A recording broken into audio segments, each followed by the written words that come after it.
তোমাদের পরীক্ষা তো চলে এলো, তাই পরীক্ষা দেবার আগে কতকগুলো শেষ মুহূর্তের কতকগুলো কৌশল তোমাদের আমি শিখিয়ে দিচ্ছি। কৌশলগুলি কি? ধরো বোধ পরীক্ষণ। বোধ পরীক্ষণ তোমাদেরকে যে অনুচ্ছেদটা দেওয়া থাকবে সেটাকে তোমাদের খুব ভালো করে পড়তে হবে। তোমাদের পরীক্ষায় লেখার আগে প্রথম 15 মিনিট পড়তে দেওয়া হয়, প্রশ্নপত্রটাকে খুব ভালো করে পড়তে দেওয়া হয়। আমার কথা যদি তোমরা শোনো তাহলে তোমরা প্রথমেই বোধ পরীক্ষণের অর্ধেকটা একটু পড়ে নেবে, তারপর গদ্য কবিতা থেকে যে প্রশ্নগুলো এসছে সেগুলো পড়লে, পত্র রচনা পড়লে, আর বোধ পরীক্ষণ থেকে যখন পড়বে তখন বোধ পরীক্ষণ পড়তে পড়তে নিচের প্রশ্নগুলো একবার করে দেখে নেবে। তাহলে কি হবে, প্রশ্নের সঙ্গে সঙ্গে অনুচ্ছেদের কিছু শব্দ, কিছু বাক্য অনেকটা চেনা হয়ে যাবে তোমাদের, যেটা পরবর্তীকালে তোমাদের একটু সুবিধেই হবে। এবার যেটা আসছি সেটা হচ্ছে যে পত্র রচনা। পত্র রচনার ক্ষেত্রে তোমরা ব্যক্তিগত পত্রও লিখতে পারো, আবার যেটা অফিসিয়াল লেটার সেটাও লিখতে পারো, কোনো অসুবিধে নেই। সবসময় মনে রাখবে পত্র রচনার ক্ষেত্রে ফরম্যাট যেন প্রপার হয়, কারণ পত্র রচনাতে 7 নম্বর থাকে। সেই ফরম্যাট যদি সঠিক হয় আগেই কিছুটা নম্বর তোমরা পেয়ে যাবে। তারপর পত্রের মধ্যের যে বিষয়বস্তুটা শিক্ষক শিক্ষিকারা পড়বেন। আরেকটা কথা বলি, পত্র রচনা যখন করবে কোনো কাটাকুটি করবে না। ধরো সম্পাদককে তুমি পত্র লিখছ, মাননীয় সম্পাদক মহাশয় সমীপেষু, আনন্দবাজার পত্রিকা, 6 প্রফুল্ল সরকার স্ট্রিট, কলকাতা 7,01,000, বিষয় কোলন দিয়ে বিষয়টা লিখে আবার বাঁ দিকে মাননীয় সম্পাদক মহাশয়, তখন সমীপেষু দেবে না। তারপর যখন তোমরা পত্রে বিষয়টা সম্পর্কে লিখলে, লেখার পর শেষে ডান দিকে ধন্যবাদান্তে বলে নিজেদের নাম লিখলে এবং দূরভাষ দিয়ে দিলে, তারপর বাঁ দিকে একটু স্কেল দিয়ে একটা স্কোয়ার কেটে মাঝখান থেকে দাগ দিয়ে প্রাপক প্রেরক হিসেবে লিখবে। বুঝতে পেরেছ? এই নিয়মগুলো কিন্তু পালন করবে। এবার যেটা আসছি সেটা হচ্ছে তোমার ব্যক্তিগত পত্র। গুরুজনের ক্ষেত্রে শ্রীচরণেষু লিখলে মূর্ধন্য যাবে কিন্তু, শ্রীচরণেষু। আর যারা ধরো ছোট ভাইকে পত্র, বন্ধুকে পত্র, সেক্ষেত্রে প্রিয় লিখে তোমরা এই পত্র রচনা শুরু করবে।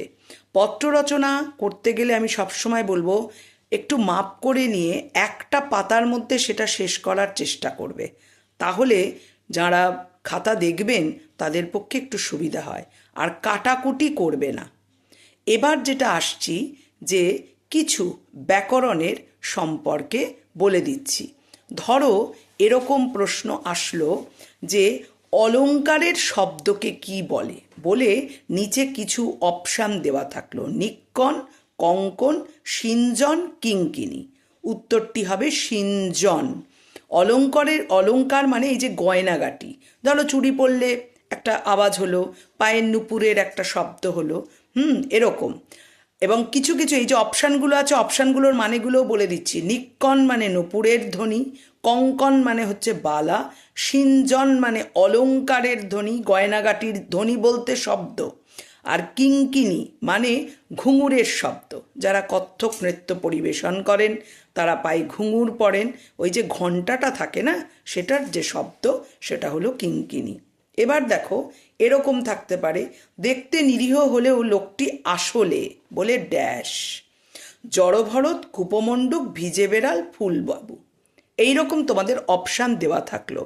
কি হবে, দেখতে নিরীহ হলেও লোকটি আসলে ভিজে বেড়াল। তার মানে কি, দেখতে লাগছে নিরীহ কিন্তু আসলে সে নিরীহ নয়। ওপরের যে তার খোলসটা বা সে নিরীহ হওয়ার একটা ভান করছে মাত্র। তাই জন্য এক্ষেত্রে উপযুক্ত বাগধারা হলো ভিজে বেড়াল। অন্যান্য বাগধারাগুলোর মানেগুলো একটু বলে দিই। জড়ভরত, নড়েও না, স্থবির, এক জায়গায় বসেই রয়েছে তো বসেই রয়েছে। কুপমণ্ডুক সংকীর্ণ জ্ঞানের অধিকারী, ফুল বাবু বিলাস ব্যসনের মধ্যে দিয়ে বেশ জীবন কাটানোর মানসিকতা, সেজে গুজে বেরোনো। ঊনবিংশ শতকের বাবু সম্প্রদায় শুধুমাত্র ফুলবাবু সেজেই বসে থাকতে ভালোবাসতেন। অনেকক্ষণ ধরে তো বসেই আছো, তুমি কি জড়ভরত নাকি? একটু কাজে কর্মে মন দাও, এই রকম আর কি। ঠিক আছে। তারপরে ধরো, প্রতিশোধের আগুন তার বুকের ভেতর তুষের আগুনের মতন ড্যাশ করে জ্বলছে। এর ক্ষেত্রে ধরো কতকগুলো তোমাদের অপশান দেওয়া থাকলো। সেই অপশানে তোমাদের উত্তরগুলো লিখতে হবে। কোথাও দাও দাও থাকতে পারে, কখনো তোমার ধীমে ধীমে ভাবে বা ধীর গতিতে যাচ্ছে এরকমও বলা থাকতে পারে। বাক্যটাকে বারে বারে পড়বে, পড়ার পর তার মধ্যে থেকে যেটা হবে সেইটাকে তোমাদেরকে লিখতে হবে। যেমন দেখো, অনেক সময় থাকে বিষ শব্দটির অর্থ কী? বয়হস্যি তালিবস্য।